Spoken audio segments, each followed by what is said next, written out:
Zoom. Muy bien. Muchas gracias por estar esta mañana aquí. Gracias a ustedes.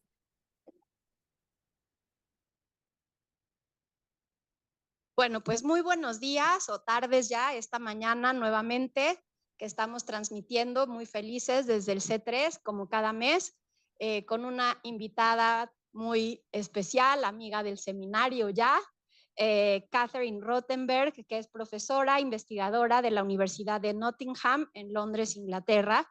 Ella es especialista en género, en estudios de género, literatura también feminista.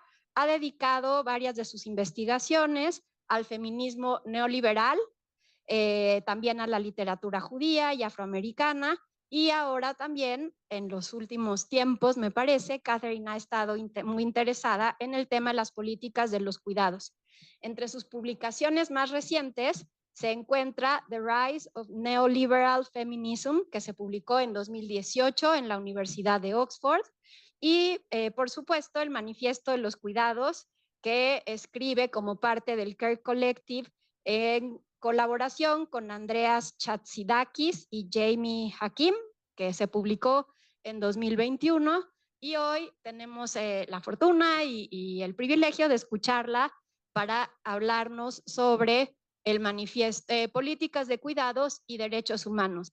Catherine, welcome to Universidad Nacional Autónoma de México and the Centro de Ciencias de la Complejidad.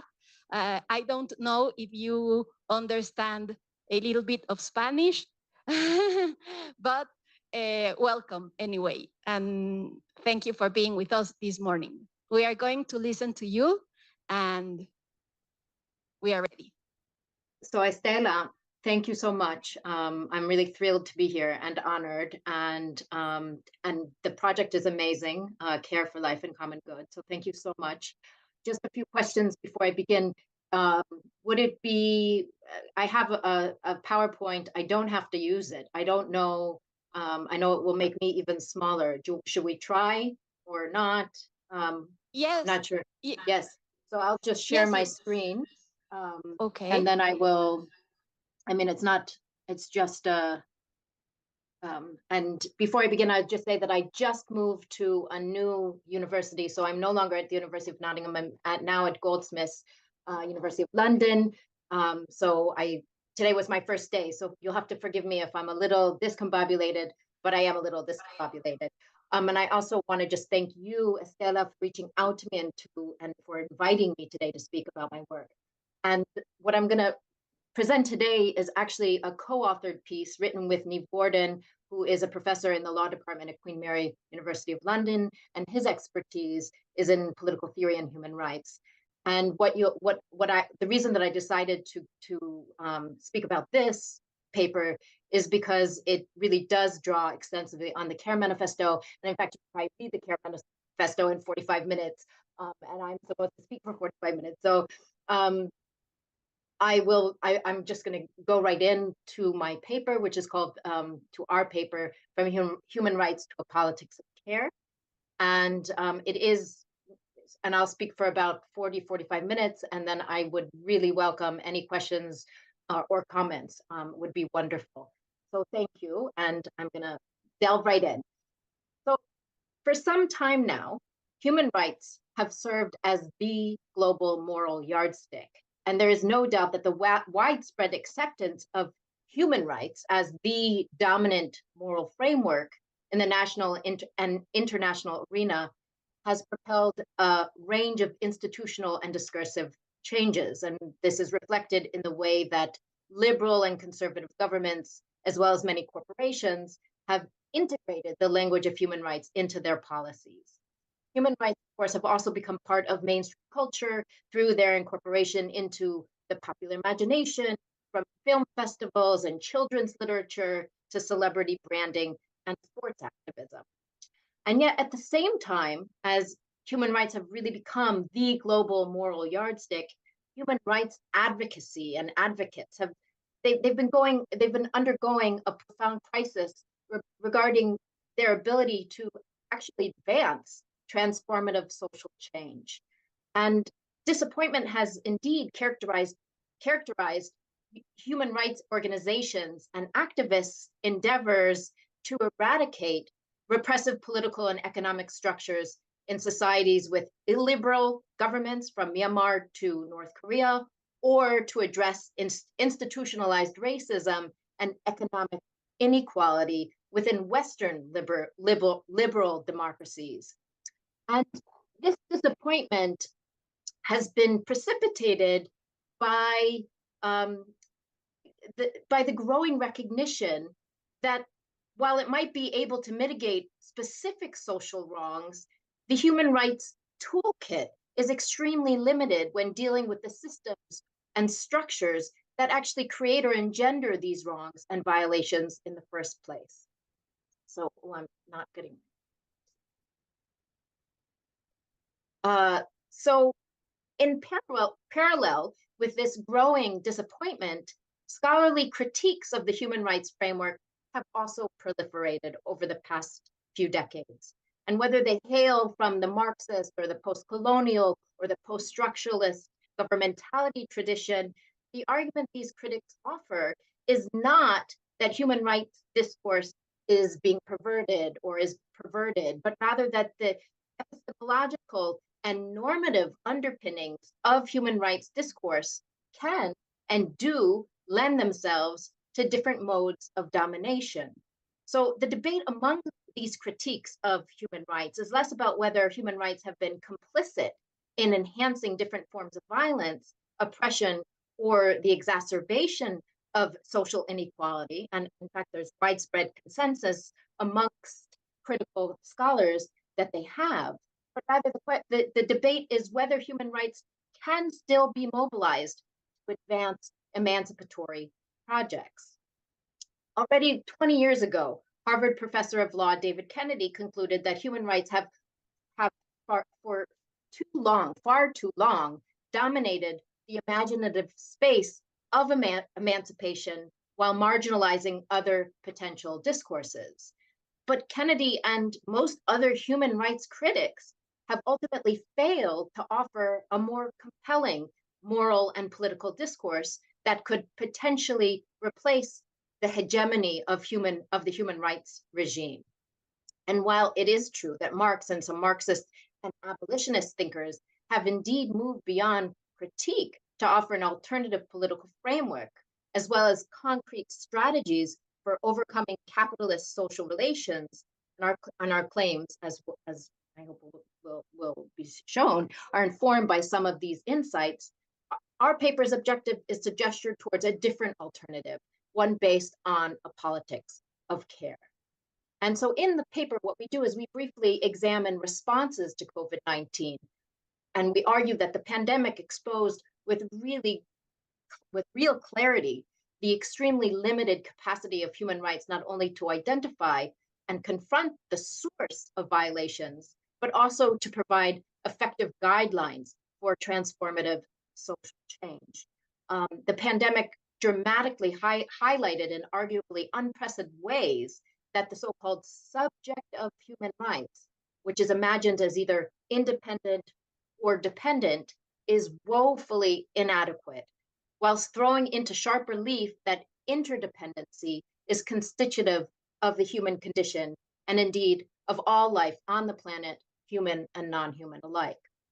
And so what we maintain is that any emancipatory discourse needs to move away from a conception of the human as either independent or dependent to one in which human beings are conceived of as inextricably interdependent. And so in search of theories that center stage interdependency, we examine the feminist ethics of care scholarship, arguing that even in this important literature, interdependency, while stressed, is ultimately under-theorized.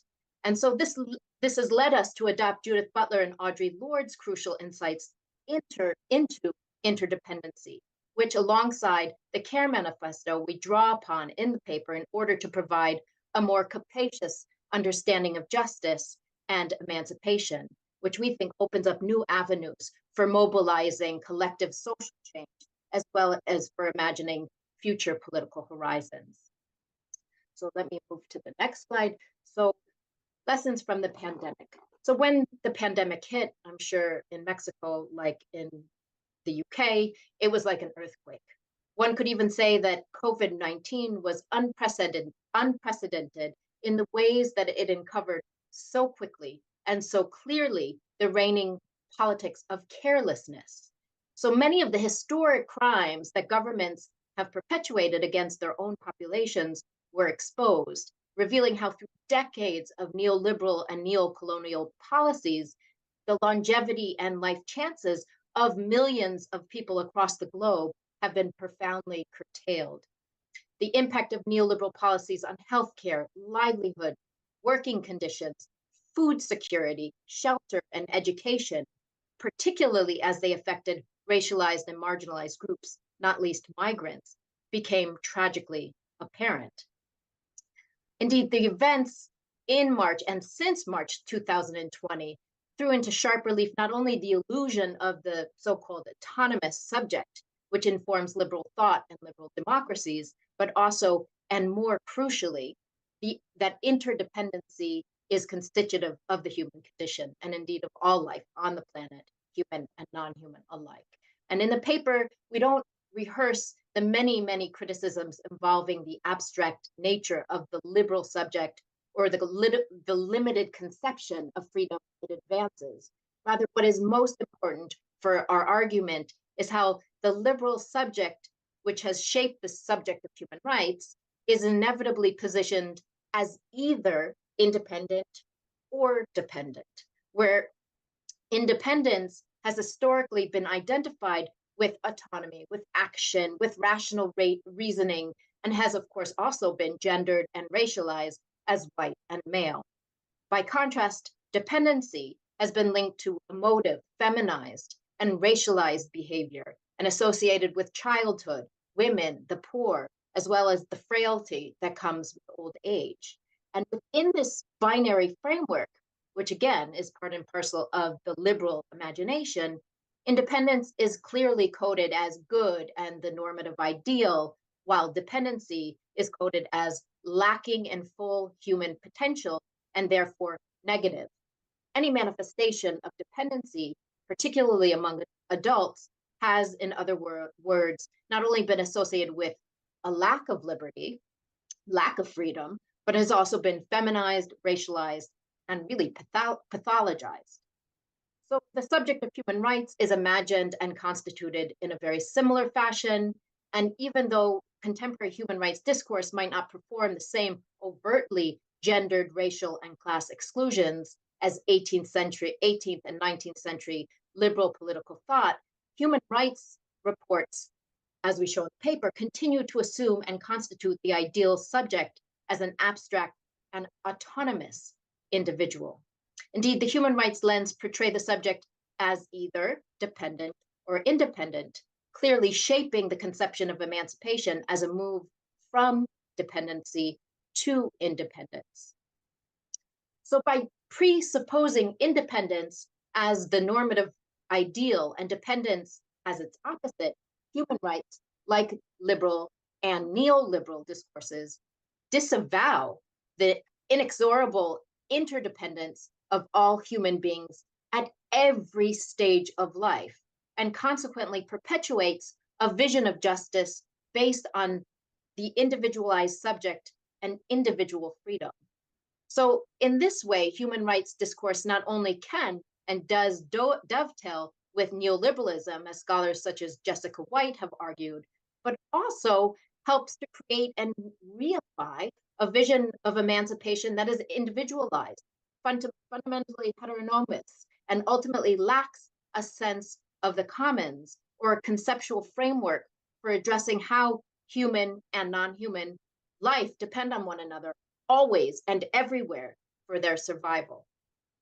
So in the paper, we examined some of the most prominent human rights organizations, their responses to the pandemic, underscoring how, on the one hand, the politics of human rights and human rights discourse neither offer the necessary tools nor the vocabulary to either highlight systemic violence or bring about the changes required to ensure human and non-human flourishing in the 21st century. And just very briefly, for instance, Physicians for Human Rights USA failed to publicly support waiving corporate patent rights in order to ramp up universal inoculation. It has also failed to promote a universal public health care system in the United States. And then on the other hand, rights discourse is managed, and in the paper we talk about its imbrication in and with neoliberalism, to overshadow and sideline alternative discourses that confront structural violence and the neoliberal consensus. And it's precisely in this context that we argue that the dominant human rights discourse should be replaced with a discourse and politics of care. And the first step in making this discursive and political shift, however, is by recognizing and avowing human beings' interdependence. So one of the key issues that the pandemic has made very clear is how we are, and here I'm quoting from the manifesto, the Care Manifesto, we are all, quote, formed, albeit in diverse and uneven ways, through and by our interdependencies, end quote. And not just in infancy, childhood, infirmity, or old age. And this was concretized when the majority of the population was instructed in the UK to remain at home, and not only in the UK, but in many countries, while workers deemed essential for society's day-to-day functioning were required to carry on. And these workers, as we all know, included not only medical staff, but also supermarket staffers, cleaners, transport workers, and those caring for the elderly and the disabled. It was in this and other ways that the pandemic and the imposed lockdowns laid bare the numerous ways in which our lives and our very survival depend upon not only a whole slew of other people, but on functioning infrastructures and diverse material and affective emotional networks, realities that are most often rendered invisible in non-pandemic time because they are simply taken for granted. And these extraordinary lockdowns brought home the fact that even the young, healthy, and ostensibly independent and even wealthy adults among us rely on a range of others and also on services in order to survive. And so, as we stated, as I mentioned before, and drawing on the Care Collective's Care Manifesto, the first and perhaps the most fundamental step in moving away from the restrictions embedded in the human rights discourse is, again, by avowing interdependence as an inexorable human condition and acknowledging that independence in the way imagined in liberal discourse is a fiction. This recognition is where politics of care begins, and a political project organized around a commitment to providing for human and non-human needs on a planetary scale emerges. Now, there are, of course, schools that do center stage interdependency. Foremost among them is the feminist ethics of care literature. And indeed, Neve and I initially turned to the feminist literature on care since the recognition of and the value ascribed to interdependence as opposed to independence has been a fundamental element of the feminist care literature from its inception. Moreover, the notion that human beings are fundamentally relational and interdependent has been repeated time and again in the past 4 decades in this scholarship. And yet what we found when we went back and read the scholarship is that surprisingly, the notion of interdependence hasn't been adequately theorized by care scholars, with many care ethicists invoking the term to connote concrete dependency relationships between individuals as a synonym for relationality, or even more surprisingly for us, as if the term were self-evident. So Eva Kay, for instance, imagines interdependency as a relation of dependency between individuals, stating that an ethics of care must start with, quote, persons connected through relationships of dependency, and then take the moral commitments needed for such relationships as prior to all subsequent moral relationships, end quote. Virginia Held frames interdependence as emerging from the recognition that, quote, every person starts out as a child dependent on those providing us care, and we remain interdependent with others in thoroughly fundamental ways throughout our lives, end quote.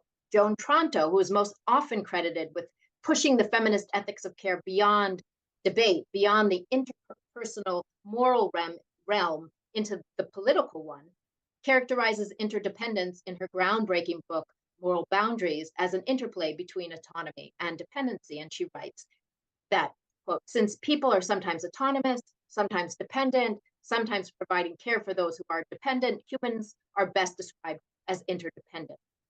And later in Caring Democracy, published 2 decades later, she notes in passing that, quote, being interdependent does not deny people freedom, though being dependent may do so, and being inside a hierarchical order may do so as well, end quote. So these and other political scientists who engage critically with the ethics of care are similarly vague. The fact that one of the most important terms informing the care literature is left fuzzy points, we posit, to the ambivalent relationship that many care scholars ultimately have to liberal thought. Care theorists who clearly reject the notion that dependency is in some sense a lack of human fulfillment or potential, insisting that relations of dependency are part and parcel of the human condition, and that it is precisely the reality of human dependency that obligates us morally to care for others. Moreover, most care theorists underscore that human dependency precedes any sense of autonomy, since we are all born dependent on caregivers. And yet, despite their formidable critique of fundamental liberal assumptions, a trace of the liberal subject continues to persist in their thought. And this trace is perhaps best seen in the work of care scholars who actually attempt to incorporate human rights with the politics of care framework. So Jennifer Nedelsky, like many care theorists, for instance, sees the liberal framework as profoundly insufficient and underscores the relational aspect of human life, invoking an ethics of care as a crucial supplement to the liberal rights framework. And I'm quoting, the notion of rights, she writes, can be rescued from its historical association with individualistic theory and practice. Human beings are both essentially individual and essentially social creatures. The liberal tradition has not been so much wrong as seriously and dangerously one-sided in its emphasis, end quote. Nedelsky therefore recommends that we understand the very concept of rights in terms of relationship. Quote, in brief, what rights in fact do and have always done is construct relationships of power, of responsibility, of trust, of obligation, she says, concluding that we need to understand rights as relationship. Care theorist Virginia Held also suggests that care scholars should not abandon the rights frameworks. Rather, she insists that rights arguments do not serve well, quote, for the full range of moral and political concerns, end quote. So these scholars attempt to reconcile rights with the care framework, underscore their ambivalence towards liberal thought and rights discourse. Moreover, the solutions, and it's a kind of reconciliation of sorts, the kinds of solutions that they offer ultimately don't resolve the core issues. They ultimately fail to take into account, at least fully, the unavoidable link between rights and the autonomous subject. And this failure is connected, we believe, to the under-theorization of interdependency, which in turn is clearly linked to the way in which these care theorists understand subject formation.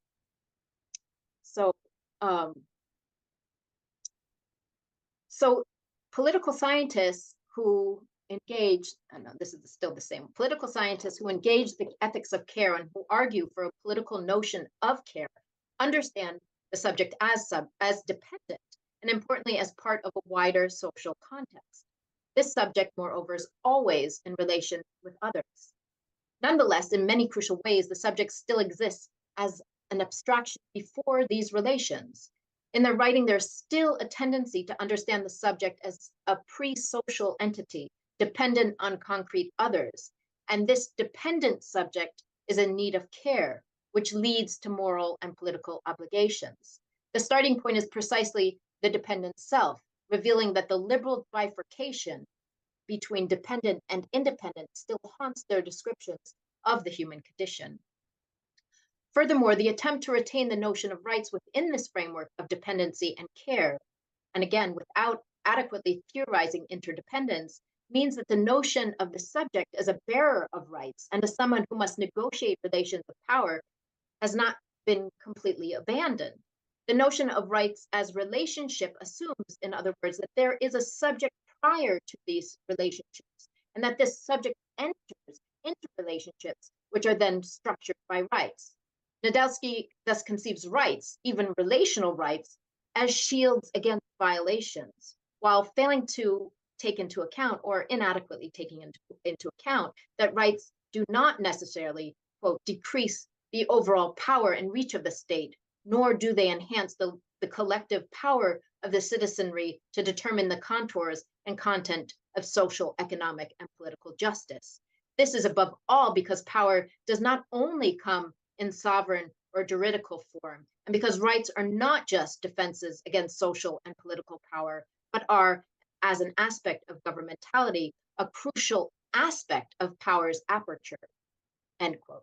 Thus, for Wendy Brown, drawing on Michel Foucault, the notion of rights as structuring relations helps to explain how subjects are constituted in the first place, while for Nedelsky, they structure relations amongst pre-existing subjects. So in sum, even as feminist care scholars criticize the liberal conception of the subject of human rights, this human subject still serves, in many instances, as their starting point. And the failure to move beyond the liberal subject within the care scholarship is, we suggest, related to the desire to construct an ethics or politics based on concrete moral foundations, namely the moral obligation and responsibilities that emerge from human dependency and the need to give and to receive care. So although we build on the work of care scholars who have center staged interdependency as a component of the human condition, we aim to conceptualize a notion of interdependency that is neither based in the human subject, nor on a notion of care that is reducible to a human disposition, activity, or attribute. So one of the reasons that scholars of care have assumed that interdependence is perhaps self-evident is that they tend to focus on caring for, which includes the physical aspects of hands-on caretaking, and caring about, which describes our emotional investment in and attachment to others. Thus, interdependence is often invoked as a stand-in for interpersonal dependencies, often with maternal care as the exemplar. By contrast, we claim that interdependency needs to be foregrounded as constitutive of individuation and subjectivity, while care needs to be reframed and understood as the very possibility of cultivating any kind of society in which all human and non-human life can thrive. And this is precisely how we understand Audre Lorde's claim that interdependency, quote, between women is the way to a freedom which allows the I to be, not in order to be used, but in order to be creative. This is the difference between the passive be and the active being. Interdependence in this sense, end quote, interdependency in this sense is the condition of possibility of all subjects because any active being is always already formed through interdependence. Simply put, it is impossible to imagine any form of human agency that is not interdependent because our ability to act in the world depends upon a whole host of others, both human and non-human. So accordingly, the concept of interdependency that we offer is informed by Joan Tronto's notion of caring with, which is, I'm quoting from Tronto, a democratic process by which citizens are able to care with their fellow citizens, end quote. But we reroute this notion through Lorde's intervention and Judith Butler's notion of precariousness, since it understands both of these interventions, understand interdependency as a social and economic condition that precedes as well as underpins our ability to sustain ourselves as individuated subjects in the world. So care then is understood capaciously and inextricable from interdependency, encompassing not only a practice of caring for and with others, namely a form of caring for human and non-human life and the planet, but is also and crucially understood to include the material infrastructure that renders life and thus caretaking possible in the first place. So in her recent work, Judith Butler underscores how the fiction of the independent subject emerges following a complex, ongoing social process of individuation. We are all, she argues, born into radical dependency that in effect precedes our emergence as subjects and which cannot be escaped by way of time, even as the contours of this dependency shift as we age. So dependency is not then a disposition or a relation to intimate others or even a capacity, but rather a condition that is also always contextual and historical, and, quote, a relationship to what is outside, to a world of others, of food, of care and shelter, the very material condition of life and persistence, end quote. Individuation, which produces this illusion of independence, is a continuous process that occurs from within this radical dependency and takes place through a certain disavowal of our inexorable condition of dependency. Indeed, the fantasy of the self-sufficient and autonomous individual of liberal and neoliberal societies is produced through a particularly violent repudiation and negation of this dependency. So the recognition of this all-pervading dependency, this condition of dependency that precedes the formation of the subject, underscores that we are all, always, and everywhere interdependent. It also helps decenter the human subject through its critique of the liberal notion that subjects serve as the constitutive source of all social relations, a position held by many of the care scholars mentioned. Drawing on disability studies, Butler insists that no one ever actually stands on one's own. Throughout our lives, we rely on, quote, social and material structures and on the environment that make life possible. Yet, even as everyone is radically dependent on social relations and infrastructures in order to sustain life, exposure to injury, violence, and death is uneven. The unequal distribution of human precariousness, which Butler calls precarity, is socially produced by existing relations of power. Interdependence, interdependence, therefore, goes well beyond relations of dependence with concrete others, or even social networks, and includes both material infrastructures and the norms that make social life possible in the first place. It is not that subjects are born dependent and require care, but rather that subjecthood itself is made possible through a prior set of interdependent relations. And this can be readily seen in the formation of the child or the disabled person, where their subjecthood is socially constituted and becomes legible through a series of avowed relations of dependency. But it's also true of every subject, even when dependency is disavowed. So individual, let me just get a glass of water. Individuation and any sense of autonomy, in other words, are produced either by the avowal or what is most common, particularly in contemporary society, a violent disavowal of a prior dependency. Well, Butler argues for an ethics of nonviolence based on a radical equality of grievability, where all lives are treated as equally valuable and thus grievable. We argue that an emancipatory politics is best cultivated through a discourse of care. If liberalism, human rights discourse, and indeed the care scholars cited above, all tend to assume a pre-existing subject who serves as a source of social relations, the politics of care we aim to advance begins with the assumption that the subject, again, is always already constituted through numerous interdependencies, a position that, again, decenters the human subject, and by so doing, center stages the need for care of the human and non-human alike. So in contrast to human rights legalistic approach that commences from and then aims to expand primary individual freedoms, a politics of care provides us with a profound sense of our humanness as constructed through its embeddedness in a world that is inescapably interdependent. Now, it's important here that to note that it's not this idea of interdependency is not a simple and all-encompassing affirmation of interdependency. Rather, it's a political call for a collective effort to forge interdependency that, quote, most clearly embodies the ideals of radical equality, end quote. human beings' relationship to the environment, as well as contemporary employer-employee relations, which have become increasingly informed by destructive and exploitative forms of interdependency, urgently need to be undone. So certain forms of interdependency therefore need to be dismantled, while others, enhancing radical equality, need to be developed, cultivated, and nourished as we work towards a different and better future in which a politics of care is mobilized at each and every scale of life. So this brings me to the question of what does or might a politics of care informed by a recognition and avowal of interdependency and a commitment to radical equality look like? And this is where the paper draws very, very heavily on the Care Manifesto.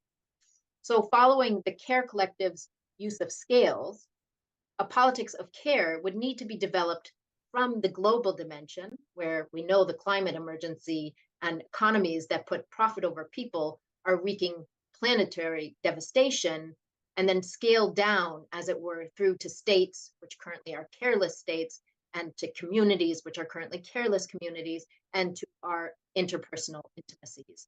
In every dimension or scale, caring forms of interdependency would need to be developed and nourished to counter our contemporary condition of carelessness. Such a scalar structure for the Care Manifesto, and we think it's really useful, helps to highlight how our capacities to care can only be cultivated and realized by avowing the inextricable interconnections among these scales.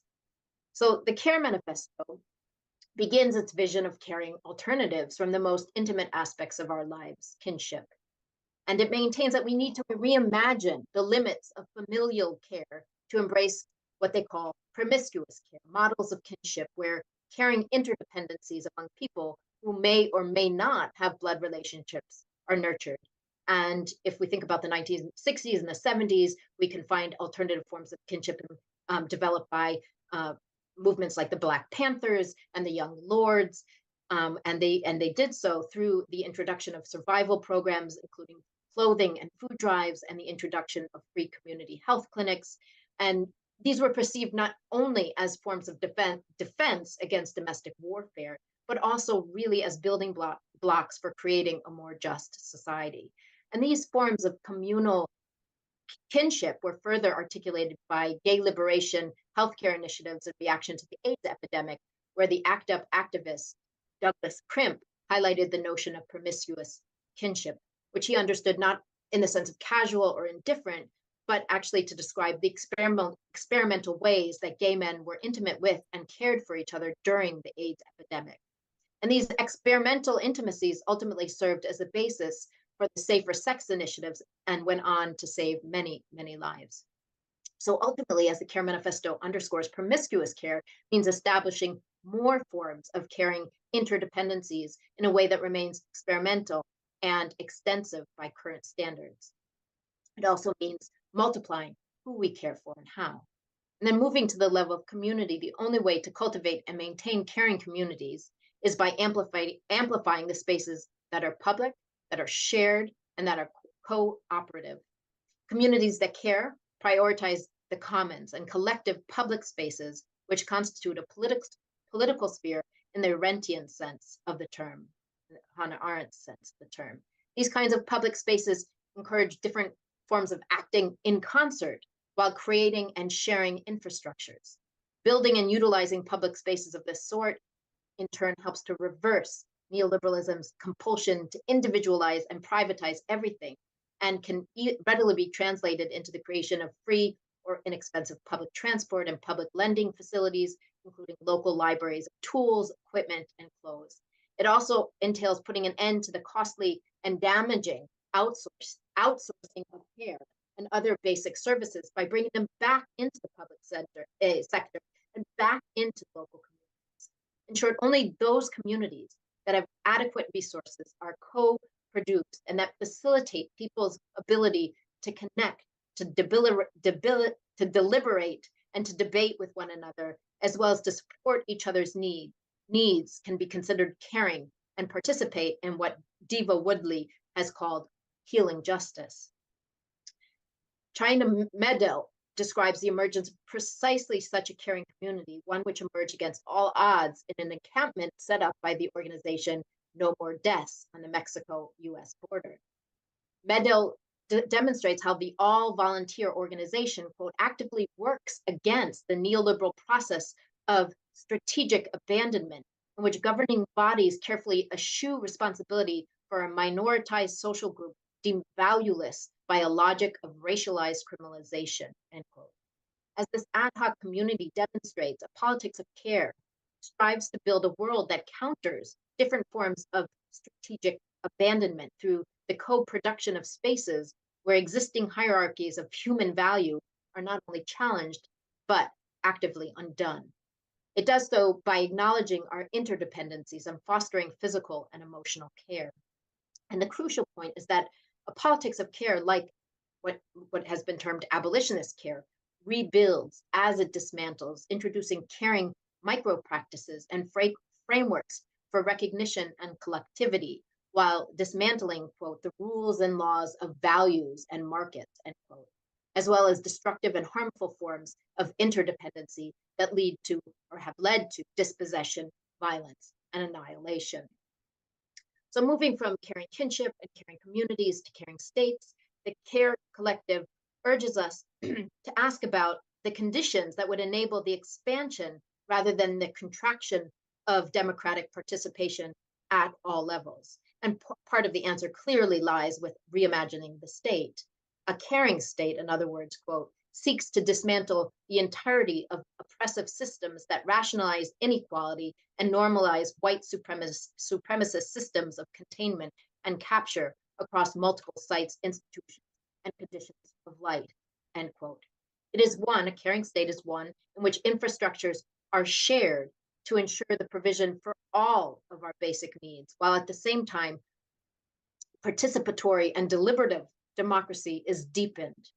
A state, however, can only be caring if notions of belonging are based on recognition of mutual cosmopolitan interdependencies rather than on ethno-cultural identity and racialized borders. Transcending the racialized and nationalized borders of care, by which we mean dismantling exploitative interdependencies, where, for example, care work is outsourced to migrants and or people of color, and where a disproportionate number of people of color are cared for through mass incarceration, is of course crucial.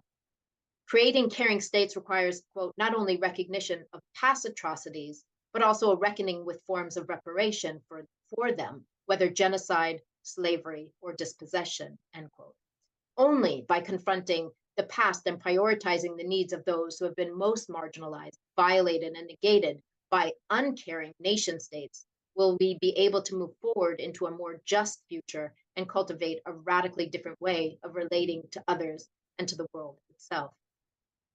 To ensure that any kind of caring kinship, community, and states becomes possible, we simultaneously need to dismantle, transform, and rebuild the economy. This entails uprooting markets that put profit over people and completely reimagining relations of production and exchange. To cultivate a caring economy begins with creating or facilitating or scaling up existing exchange arrangements that focus on cooperative networks of mutual support, which redistribute social and material wealth according to everyone's needs at the local, national, and ultimately international levels. Markets, as the Care Collective insists, should be regulated, democratically governed, and as egalitarian, participatory, and environmentally sustainable as possible. In addition, they need to be locally embedded, since local markets are best suited for cultivating relationships among producers, traders, and consumers, promoting environmentally sound processes and stimulating community making. A politics of care encourages us to venture beyond a politics of recognition and even beyond a politics of redistribution to create a vastly more democratic, cooperative, and collaborative modes of economic governance within each and every stage and process of production. Democratizing the ownership over the modes and means of production and ensuring egalitarian forms of governance become crucial, since again, such processes radically transform existing forms of exploitative interdependency. This can be accomplished by the collectivization and nationalization of key industries, as well as the protection of our vital infrastructures from the forces of marketization and financialization. And finally, moving from the economy to the planet, scholars have highlighted the significance of attending to little things like insects and bugs, as well as the importance of protecting the Earth's soil, oceans, and air. Again, drawing on the template set up by the Care Collective, caring for the planet and introducing a transformative vision of climate justice would mean rolling out a Green New Deal on a transnational level and rebuilding social infrastructures that are sustainable at community and national levels while expanding alliances with progressive movements and institutions everywhere. A caring world will only be possible if destructive and careless forms of environmental interdependence that currently exist at various scales and in different domains are undone, and instead care begins to inform all dimensions of social and climate justice, thus diminishing the conditions that force people to flee their homes out of economic necessity, war, or climate emergency. So our caring imaginaries must also move beyond the nation state to the furthest reaches of the strangest parts of the planet, both human and non-human. And ultimately, then that brings us back full circle, because it's only by acknowledging rather than disavowing our global interdependencies while eradicating the destructive and exploitative forms of those interdependencies that we can create a more caring world. And this calls for inventive forms of collective care at every single scale of life, where care is reimagined as both our individual and common ability to provide the political, social, material, and emotional affective conditions that allow for the greatest possible number of people and living creatures on this planet, along with the planet itself, to thrive. So by challenging individualist and liberal conceptions of the human and freedom, a vocabulary of care that adequately theorizes the notion and reality of interdependence and its constitutive potential provides us with a much more collective political horizon towards which we can struggle. So cultivating a politics based on an avowal of human and non-human interdependence transforms what we can imagine as our common future, as well as how we can struggle for this emancipatory vision. This struggle is no longer individual or national, but collective and transnational. And it is also the only kind of struggle that will enable us to confront the existential threats confronting human and non-human life in the 21st century. Thank you. Oof.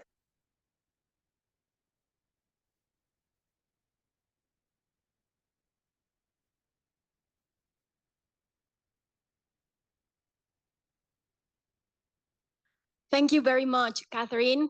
We have enjoyed your talk, and I am sure we have many questions to ask you. I don't know if there are many comments in the chat. Yes, I see. No, it's only the transcription. I have many comments and questions to ask you, but I don't know if someone here in the audience or maybe the participants at the Zoom.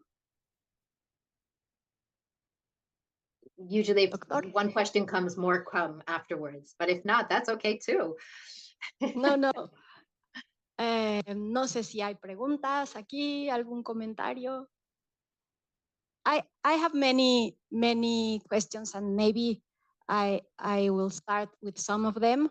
Voy a decirlas. I will ask first in Spanish so the audience can understand, and then I will try to ask you in English, please. Creo que lo que nos ha presentado Catherine hoy es esta contraposición entre el discurso de los derechos humanos, que ha sido la base de los gobiernos y los regímenes o los estados liberales desde la Revolución Francesa al siglo XIX, y este nuevo intento por crear una nueva visión política, siguiendo a Joan Tronto, de un estado distinto que se concentre más en la defensa de las políticas de cuidado que en los derechos humanos. Sin embargo, y alguna vez lo hablamos con el doctor Soberón, eso requiere también de crear nuevos vocabularios que hagan sentido, porque si no, todo parece un discurso muy bonito y muy bueno, pero es un reto realmente cómo construir discursos que hagan sentido, o sea, nuevos discursos de cuidado que hagan sentido, por ejemplo, en realidades tan violentas como la que vivimos en nuestro país cómo impulsar esa nueva ética o esas nuevas políticas de cuidado en comunidades inmersas en tantos tipos de violencia. Entonces, creo que ahí hay un reto muy grande para quienes estudian el cuidado y, bueno, se lo voy a preguntar a Catherine en inglés. Catherine, I was talking about this big challenge of having new discourses and vocabularies of care instead of the human rights, or not instead, but maybe that can dialogue with the old human rights discourses. And how can we have new vocabularies that are not naive, or because I think that's a big challenge for people who are interested on care, how to get rid of that idea that care is very well, but not being naive with that, you know, especially I am thinking on Mexican communities that are very violent and very, this polarization too that is all over the world between right and populist left states. We have discussed that before. So I think it's a great question. I think that's a question that is very difficult to answer specific, you know, in the current conjuncture. But I do think that one of the things that is really important, I think, coming out from the Care Collective and the Care Manifesto is precisely asking the question about what are the conditions of possibility for a more caring society, rather than talking about care as somehow existing in the world, which and as a disposition. So when we think about the violence in any particular country, in Mexico, what are the conditions that would alleviate some of that violence? And I think we know the answer, at least somewhat, to that question, right? Which is if you have, you eradicate vast inequalities, if you have communities that care, if you have, where rather than punitive punishment, where you lock people up, whether you have communities that are working with people who have somehow violated the law. So I think that one of the things that we try to do, and I think it's very difficult to sort of create a discourse that isn't naive, and in some sense maybe we need, that's why populism is very popular, both on the left and on the right. And we saw, instances in the UK and also in the US where a certain left populism, which was speaking in populist terms, did quite well. So I think that for you might be surprised when you speak to people how much, and again, this would be an interesting to hear from the audience, talking about care, right? Which is, it resonates with people. And if we can think about a politics of care, which doesn't assume that we all care, right? It's asking about the conditions that would enable or cultivate capacities to care. And in order to cultivate those capacities, certain things need to be in place, right? Infrastructures and material well-being.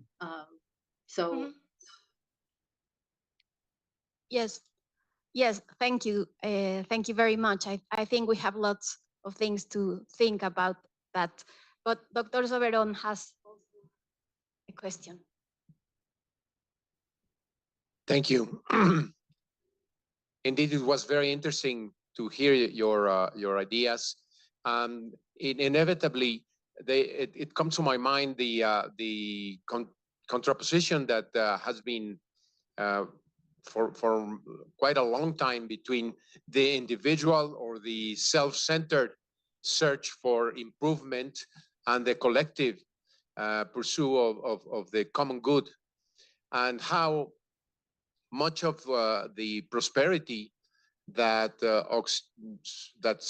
parts of the world have enjoyed in the last decades comes precisely from that individualistic or independence-seeking sort of drive, whereas the ideal of a community caring more collectively for each other has turned into central planning and other kinds of political arrangements, which have not produced as much prosperity. So I think it resonated with me, some of the ideas that how do we differentiate this new proposal, that is more accord to our times, from those previous discussions. And one thing that I wanted to propose is to introduce this new thing that is happening that I have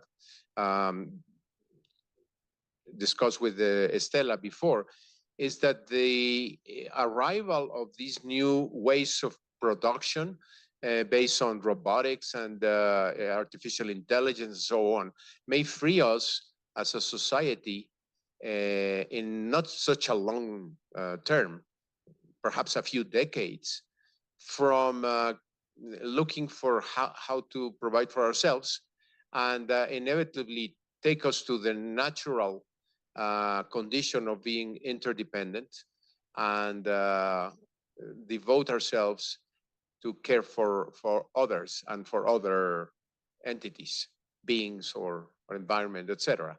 How is this discourse of interdependence and care politics taking into account these relatively recent transformative situations that are happening in our society? So thank you so much for that. And I wanted to go back both to Estela's point about the supplementing the care with supplementing human rights with care. And part of what we're saying is that we need to do that. Human rights no longer can serve as sort of the moral yardstick, and we have to start moving beyond this notion of rights. And that sort of leads into the second question, which is, I think, at least from the way you positioned it, I'm much less optimistic about the role of AI in sort of freeing us. I think that AI is here to stay, and I think that it will create lots of opportunities, as well as potentially could be, it's also can be extremely scary in what it can do. So I think that it's not necessarily going to free us from anything. In fact, it may entrap us more than we would like to think. And so there are lots of different aspects to the question. One has to do with whether we have taken into account AI into the Care Manifesto. We do a little bit, but not much. We wrote the Care Manifesto before ChatGPT. I don't know if anybody's used it. It's kind of amazing and kind of scary. And I think that's a place where other people could take it beyond where we took the Care Manifesto. But we did think a little bit about the digital in respect to, and the ways in which any kind of technology can either be used for caring purposes or for uncaring purposes. And so thinking about how we can use these new technologies in ways that fit, which help promote the vision of politics of care, I think will be crucial.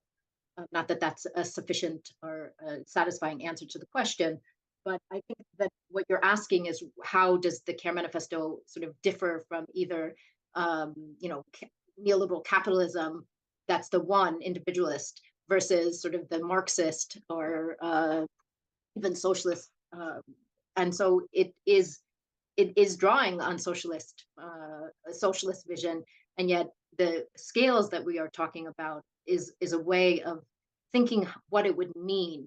It's not based on sort of an economic analysis. It's based on this avowal of interdependency and trying to understand how interdependency operates at all of these different levels. And I think using COVID-19 as sort of the moment where we saw care discourse and interdependency sort of revealed to us in such drastic and tragic ways, sort of it was a wake-up call, and saying that even though we have the 1% ruling, a handful of people who own so much of the world's wealth, right? Ultimately, what that's going to lead to is the destruction of the planet, right? And all of us are going to, it's an existential threat, and that's not coincidental, because in fact, every single aspect of this world is interdependent in various ways. But I would say that our vision is one that is drawing on various traditions. I don't know that we're saying anything particularly novel in the Care Manifesto, but it was said at a moment, and thinking about how we can then sort of revive this notion of care that doesn't fall back into the feminized versions that we saw often in the feminist ethics of care, and that doesn't take care in sort of a naive way, right? There are ways in which you know, when care or our relationships to others are informed just as much by aggression, or can be, as they are by, you know, desire or by attentiveness and thoughtfulness. So again, it was a political choice to revive it's been around for a while, but try and popularize it in ways that draws on different traditions, the socialist tradition, but also, you know, the environmental movement, and also indigenous visions of what it means to live in relationship as kin with, you know, land, and so it really is it was a manifesto, and thinking about how to implement it is a much more difficult and one that has always where they're at, you know, people, whenever we talk about it, always asking us about it, and it really was just it was an attempt to create a utopian rather than a dystopian view of our future, which is we're seeing dystopian visions everywhere. So this was a way of trying to think together about possibilities, drawing on many incredible traditions. Muchas gracias, Catherine. Gracias, doctor. Sé que Iscoatl tiene una pregunta en el chat, pero no logro ver el chat. No sé, Oscar, si nos puedes mostrar el chat, porfa. Y mientras, I will say something about Dr.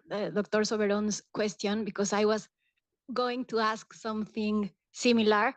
And I will traduce in Spanish so people who are watching us may understand. El doctor en algún momento preguntaba, el doctor Soberón, cómo, y bueno, voy a mezclar un poco mi pregunta porque creo que es así, cómo encontrar un balance en realidad entre el valor del individuo, que ha sido importantísimo en la construcción del progreso, de la prosperidad, ¿no? De mucha de la tecnología que hoy contamos y que nos hace más fácil la vida, con un balance con el valor de lo comunitario, de lo colectivo, que al parecer no ha dado los mejores resultados cuando se ha convertido esto en la manifestación de regímenes centralistas que asumen la voluntad de la comunidad como propia, y entonces el individuo queda borrado, ¿no? Creo que así lo entendí y yo misma me lo preguntaba. Pero creo que Catherine dijo algo importante, y mientras escuchaba su plática y su pregunta, doctor, creo que uno de los conceptos fundamentales es el de responsabilidad. Y pensar en la responsabilidad como un valor que hace al individuo valioso, en el sentido de que es el único que puede hacerse responsable de sus actos y de sí mismo, pero una responsabilidad que vaya también en función del cuidado de esa comunidad a la que pertenece. O sea, creo que el concepto de corresponsabilidad allí puede ser muy útil para construir estas nuevas posibilidades de otro tipo de relaciones de poder, relaciones económicas, relaciones sociales, ¿no? Y creo que allí Iscoatl tiene mucho también que decir. Entonces, no logro ver tu pregunta, Isco, y no sé si sigues ahí, pero a lo mejor podrías manifestarte. No sé si estás ahí.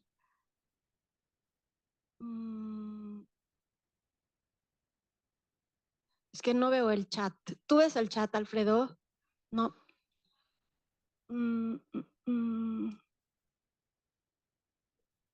Bueno, mientras vemos la pregunta de Iscoatl, tengo una última pregunta, Catherine.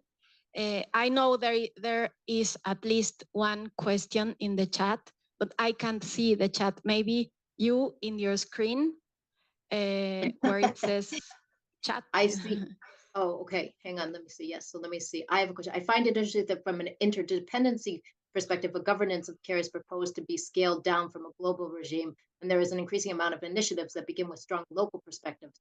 For example, climate adaptation strategies to face. How could that be complementary or integrated? It's a great question, and I think that what we did with one of the things that the way in which we tried to address the complexities of thinking about an alternative vision for the world basically is through the scale. So actually we begin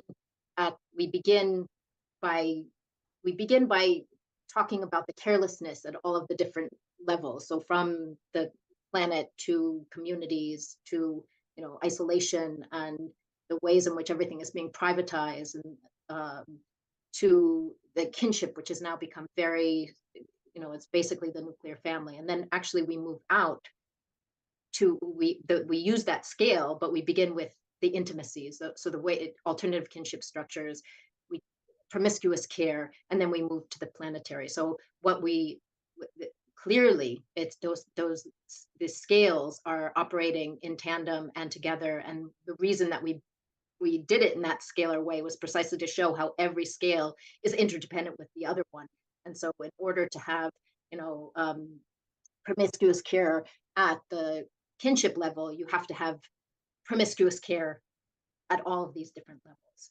So they are all part and parcel of the same kind of interdependent world that we see, but in order to methodologically sort of think about the different levels, and to try and provide sort of an analytic or a diagnostic of what's wrong, and then try and provide an alternative, we did it through the scalar structure. But just going back, I don't know if there's another question. I think that one of the reasons that we went to, and maybe this goes back to, and I'm sorry, the second question, Dr. The man who just asked the question, one of the reasons that we chose this care not only was precisely to try to move beyond some of the very difficult divisions, at least in the global, in the Anglo-American world. And here it would be interesting to hear about Mexico around the division between, recognition and redistribution, or identity politics versus socialist politics, and trying to think of a way that we could, that a word or a certain kind of discourse could bridge those, where it's no longer about feminism or trans rights, but about care. And once you encompass or care when it comes to class politics, right? In the UK, there are lots of things happening around unions. And in fact, I was the vice president of the union at my university, and there's lots of really interesting things. And care as a term and as a politics seem to allow us to encompass all of these different struggles in ways that other terms haven't been able to, or we didn't think could. So it's really trying to work with this sort of a naive term and complicating it, but also showing how it can be used to address, inequalities or injustices at all of these levels. And I think it is a really useful term for that reason, even though it may be dismissed as naive. Although, again, where is it being dismissed? Have these discussions happened? And sort of, there is care webs and care chains in prisons amongst African-American men that scholars have talked about. So I think that care may be less of a naive term than we, when we think of it often as a feminist, it's about, it always seems to get reduced to caretaking, and, with the exemplar being the mother-child relationship. But I'm less and less convinced, and particularly in the wake of COVID-19, that that's still, in fact, true in different communities. Thank you, Catherine. No sé si hay otra pregunta por aquí. Yo voy a hacer una pregunta de Mónica Mendoza, que está aquí escribiendo en el chat. Y lo que entiende Mónica es que la crítica es una crítica a concentrarse demasiado en la cultura de los derechos humanos, y propone, y que Catherine, o el Manifiesto de los Cuidados, y los que estamos muy interesados en la defensa y el impulso de esta nueva posibilidad, estamos más en construir nuevas narrativas, nuevas relaciones en torno a los cuidados. Pero la pregunta que yo tengo es para Catherine, pensando en una sociedad como la británica, si ella ha encontrado después de la pandemia manifestaciones de organización comunitaria o de interés por parte del Estado en este tipo de posibilidades de construir un mundo centrado en los cuidados en lugar de la defensa de políticas neoliberales. O sea, como lo ve ella en su propio contexto británico. Entonces, bueno, voy a intentar hacer la pregunta en inglés. Catherine, Mónica Mendoza, who was listening to you, and she's there in the screen now, only her glasses, but those are Monica's glasses. And she was very interested on your criticism or about neoliberal politics that just concentrate on human rights. Yes, on human rights. And we like, obviously, very much this proposal of thinking about new ways of political orders that put in the center the idea of care.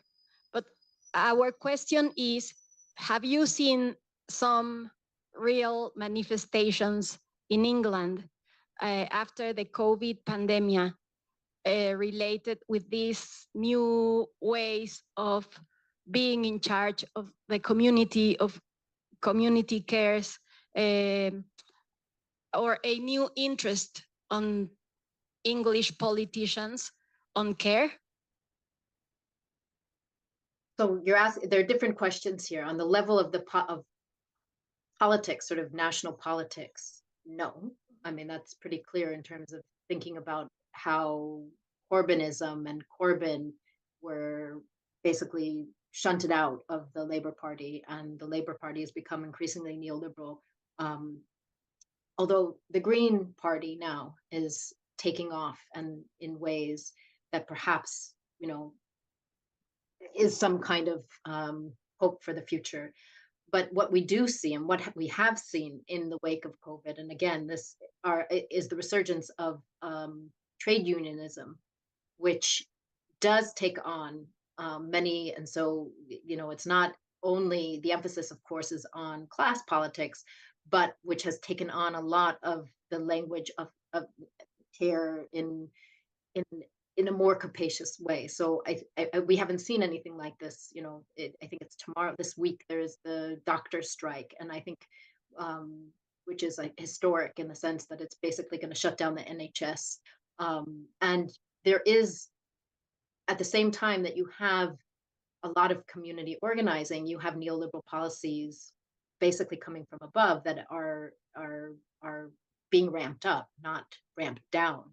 So we're at a particular moment where we're seeing sort of a mobilization, and maybe they do, I mean, it makes sense on some level, where there is more community organizing and in and around higher education, student movements against political, you know, police brutality.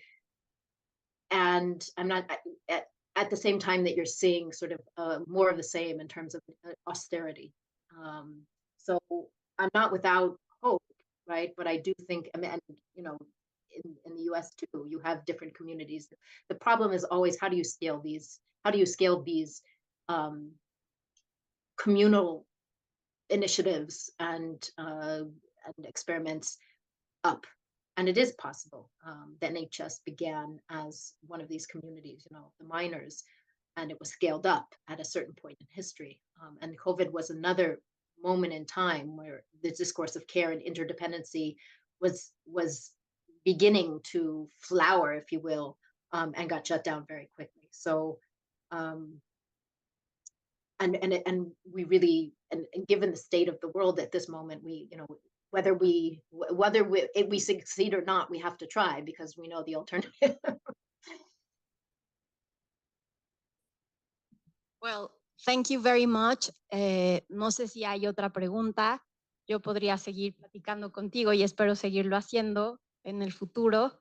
Creo que algo que nos queda muy claro es la importante labor que tiene la universidad como instancia de educación en generar una nueva cultura que tome en cuenta esta nueva forma de convivencia y de corresponsabilidad que permita a todos vivir una vida más digna y un poco lo que decía Catherine al final de su presentación, una vida en donde quepamos todos, con menos desigualdades y más oportunidades, pues sí, para desarrollarnos en nuestra dignidad humana. Entonces, creo que ahí la universidad tiene una empresa muy grande y bueno, pues yo agradezco mucho a Catherine, agradezco mucho a las personas que nos han seguido en las redes de SIGU, en las redes de COUS.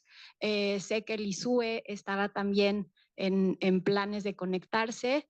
A las personas que se conectaron en el Zoom también, muchísimas gracias.